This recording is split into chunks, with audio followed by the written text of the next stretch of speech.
सो 152 में पूछा गया है कि विलियम फर्स्ट, सेकेंड और थर्ड में लिटमस पेपर परीक्षण करने से क्रमशः निम्नलिखित परिणाम प्राप्त हुए। सो इसका करेक्ट आंसर है ऑप्शन नंबर ए, विलियम फर्स्ट अम्लीय है, सेकेंड क्षारीय है और थर्ड उदासीन है। और 153 में क्या है, उत्प्रेरकों के बारे में निम्नलिखित में से कौन सा कथन सत्य है। करेक्ट आंसर है option number C, first and fourth, यानी कि फर्स्ट है ये अभिक्रिया की दर बढ़ा देते हैं और फोर्थ है एंजाइम जैविक उत्प्रेरक होते हैं। और 154 निम्नलिखित में से कौन सा अकशेरुकी प्रणालियों का उदाहरण है। ऑप्शन नंबर बी, केंचुए और जोंक। और 155 मस्तिष्क का कौन सा भाग अलग अलग कार्यों के लिए जिम्मेदार होता है, जिसे हलचल, स्पर्श, दृष्टि, श्रवण और विचार। जिसका करेक्ट आंसर ऑप्शन नंबर ए, सेरेबेलम। 156 है, यदि ट्रांसफार्मर के प्राथमिक कुंडलन में तार का घुमाव द्वितीयक कुंडलन की तुलना में ज़्यादा है तो। ऑप्शन नंबर ए, प्राथमिक की तुलना में द्वितीयक पर आउटपुट वोल्टेज ज़्यादा होता है और इसके परिणाम स्वरूप धारा बढ़ती है। 157 है, जब मुक्त रूप से गिरता हुआ स्काई डाइवर उसके हाथ और पैर फैलाता है तो उसके गिरने की चाल पर तुरंत क्या प्रभाव पड़ेगा। ऑप्शन नंबर बी, कर्षण गुरुत्वाकर्षण बल के बराबर होने के कारण उसकी चाल घट जाएगी। 158 एलेक्स कहता है, यदि चंद्रमा का द्रव्यमान उसके वर्तमान द्रव्यमान से दुगना होता तो पृथ्वी और चंद्रमा के मध्य का बल दुगना होता। ट्रेसी कहती है, यदि चंद्रमा पृथ्वी से आधी दूरी पर होता तो गुरुत्वाकर्षण बल 4 गुना होता। कौन सही है? तो इसका correct answer option number C, Alex और ट्रेसी दोनों सही हैं। 159 है, निम्नलिखित में से कौन सा एक गैर भारतीय धर्म है। So correct answer option number C, यहूदी धर्म। और 160 चंद्रगुप्त के मंत्री कौटिल्य उनके महान ग्रंथ डैश के कारण बहुत प्रसिद्ध हुए। तो उसका correct answer option number C, अर्थशास्त्र। 161 का है, पानीपत का प्रथम युद्ध निम्नलिखित में से किनके मध्य हुआ था। Option number B, Ibrahim Lodi और बाबर। 162 विजयनगर के सबसे प्रसिद्ध शासक कृष्णदेव राय किस राजवंश से संबंधित थे। सो इसका correct answer option number B, तुलुक।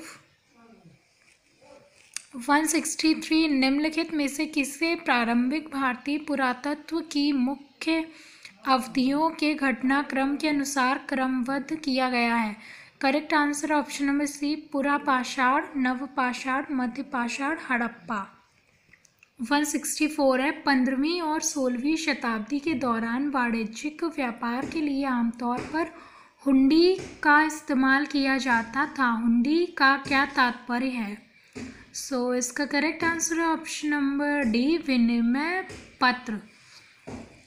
165 है, निम्नलिखित में से किसे लोकप्रिय रूप से प्राचीन भारत के नेपोलियन के रूप में जाना जाता था। करेक्ट आंसर ऑप्शन नंबर ए, समुद्रगुप्त। 166 में है, गुजरात समुद्र तट पर स्थित प्रसिद्ध सोमनाथ मंदिर को निम्नलिखित में से किसने नष्ट किया।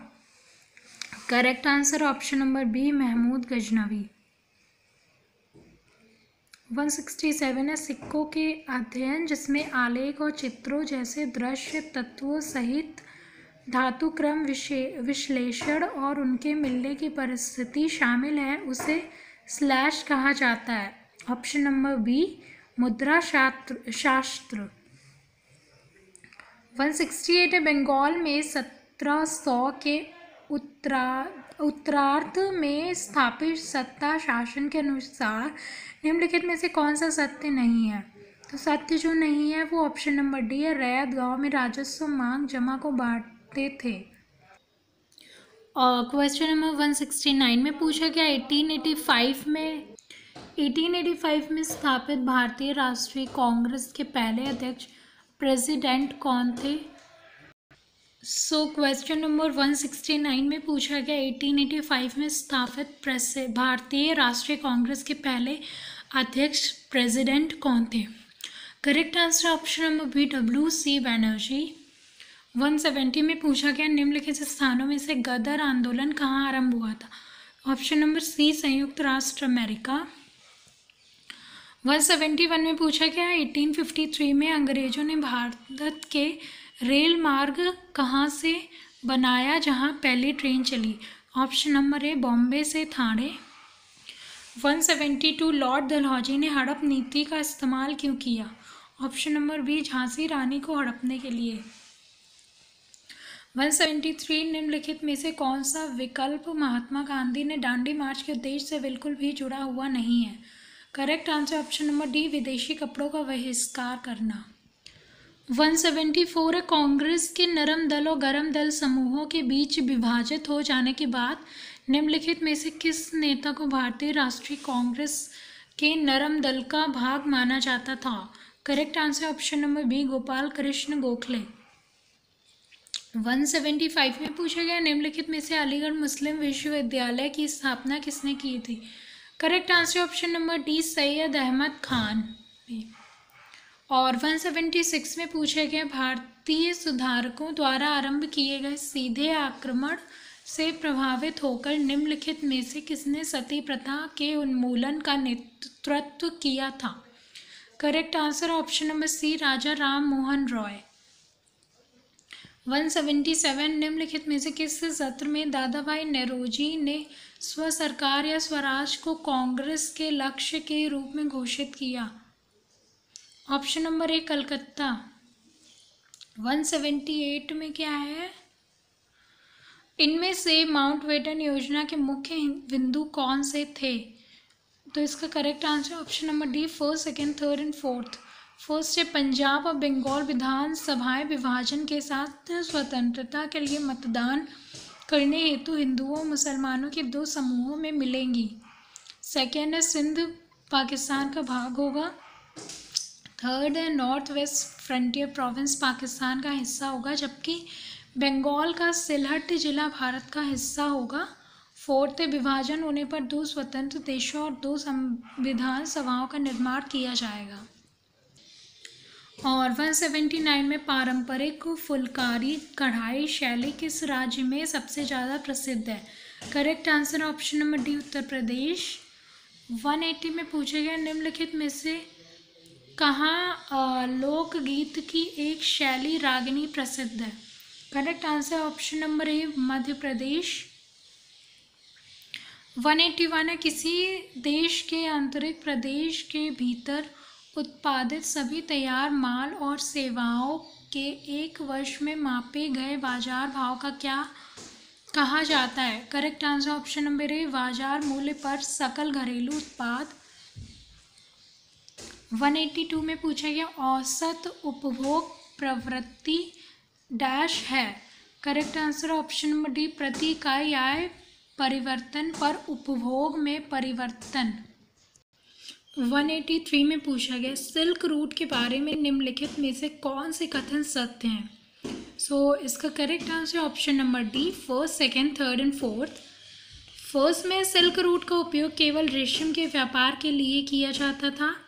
सेकेंड है मार्ग सांस्कृतिक संचरण के लिए बढ़िया चैनल के रूप में भी कार्य करता था। थर्ड सिल्क रूट पूर्वी, पश्चिमी, उत्तरी और दक्षिणी सिल्क रूट में बट जाता है। फोर्थ दक्षिणी सिल्क रूट पर खोतान एक सबसे महत्वपूर्ण स्थान था। 184 में सूफीवाद के संबंध में निम्नलिखित में से कौन से कथन सत्य हैं? Correct answer option number B में है first, third and fourth. First में भी संगीत और उपदेशों के जरिए आध्यात्मिकता का प्रचार करते थे। और थर्ड है सूफी धार्मिक संप्रदाय या सिलसिला में संगठित होते थे। फोर्थ है इनमें पीरी मुरीदी परंपरा का आरंभ हुआ। 185 में पूछा गया प्रदत्त समयावधि में वस्तुओं के निर्यात के मूल्य और आयात के मूल्य के मध्य में के अंतर को डैश कहा जाता है। इसका करेक्ट आंसर है ऑप्शन नंबर बी, भुगतान घाटों का कुल संतुलन शेष। 186 में पूछा गया भारत किस क्षेत्रीय और वैश्विक आर्थिक समूह का भाग है। और so correct answer option number B, G20। और 187 में पूछा गया भारतीय रक्षा बल के सुप्रीम कमांडर कौन है। करेक्ट आंसर है ऑप्शन नंबर सी, राष्ट्रपति। 188 में संविधान का उल्लंघन करने के लिए किसके निष्कासन को महाभियोग की प्रक्रिया से आरंभ किया जाता है। तो इसका करेक्ट आंसर है ऑप्शन नंबर बी, राष्ट्रपति। और 189 में राजकोषीय घाटा क्या है। करेक्ट आंसर है ऑप्शन नंबर ए, ऐसी स्थिति जहां सरकार की आय और कर प्राप्तियां उसके व्यय की पूर्ति करने में विफल हो जाती हैं। 190 है भू संरक्षण में कौन से कारक योगदान देते हैं। इसका करेक्ट आंसर है ऑप्शन नंबर डी, निर्माण जैसी मानवीय गतिविधियां, पशुओं का अतिचारण, वर्षा और हवा। 191 में औद्यानिकी और पुष्पोत्पादन के लिए इनमें से किस क्षेत्र पर ध्यान केंद्रित नहीं किया जाता है। इसका करेक्ट आंसर है ऑप्शन नंबर बी, संधारणीय मत्स्य पालन की कार्य प्रणालियों को बढ़ावा देना। 192 में पूछा गया सरफेस मलिंज निम्नलिखित में से किसका उदाहरण है। ऑप्शन नंबर ए, यांत्रिक और कृषि विज्ञान, मृदा तथा जल संरक्षण। 193 में सब्सिडी का उद्देश्य। करेक्ट आंसर है ऑप्शन नंबर डी, उत्पादकता बढ़ाना, तकनीक को बढ़ावा देना, अवसंरचनात्मक विकास, निर्यात को बढ़ावा देना, किसानों का लाभ बढ़ाना। 194 में पूछा गया यथा मूल्य कर का तात्पर्य है। तो इसका करेक्ट आंसर है ऑप्शन नंबर ए, बाजार में लिए जाने वाले मूल्य पर कर लगाना। 195 है अम्लीकरण और नाइट्रेट निशालन क्या है। करेक्ट आंसर है ऑप्शन नंबर बी, मृदा में रसायन के रिसाव की प्रक्रिया। 196 है इनमें से किस उपाय का पर्यावरण पर बुरा असर पड़ेगा। तो इसका करेक्ट आंसर है ऑप्शन नंबर ए, जुताई। 197 है किसी भी निर्धारित पंक्ति पद्धति के बिना एक ही समय पर 2 या अधिक फसलें उगाने की विधि को डैश कहा जाता है। इसका करेक्ट आंसर है मिश्रित खेती। 198 में पूछा गया बहुत अधिक सिंचाई और खराब जल निकासी का निम्नलिखित में से क्या प्रभाव पड़ता है। इसका correct answer option number D, first, second, third and fourth. First जल भराव, सेकेंड है मृदा लवणता, थर्ड है इससे भू जल स्तर कृत्रिम रूप से बढ़ जाता है, फोर्थ इसमें पौधों की जड़ों को पर्याप्त ऑक्सीजन मिलने में रुकावट आती है। 199 परिरेखा खेती, परिरेखा पट्टीदार खेती, मिश्रित खेती और जुताई इनमें से किन शब्दों के उदाहरण हैं। इसका correct answer option number B, यांत्रिक और कृषि विज्ञान, मृदा तथा जल संरक्षण। 200 में पूछा गया है अंतर खेती की सफलता के लिए आदर्श रूप से इनमें से किन अवस्थाओं की पूर्ति की जानी चाहिए। इसका करेक्ट आंसर है option number C, first, second and third. First में बोई गई अलग अलग फसलों में धूप के लिए प्रतिस्पर्धा न्यूनतम होनी चाहिए। सेकेंड, बोई गई फसलों के मध्य पूरकता विद्यमान होनी चाहिए। थर्ड, घटक फसलों के लिए चरम पोषकता मांग का समय एक नहीं होना चाहिए। सो गाइस, यहाँ पर ये 200 क्वेश्चंस हम लोगों ने कंप्लीट कर लिए हैं। यहाँ पर ये वीडियो मैं ख़त्म करती हूँ। So guys, please subscribe my channel for more updates. Thank you.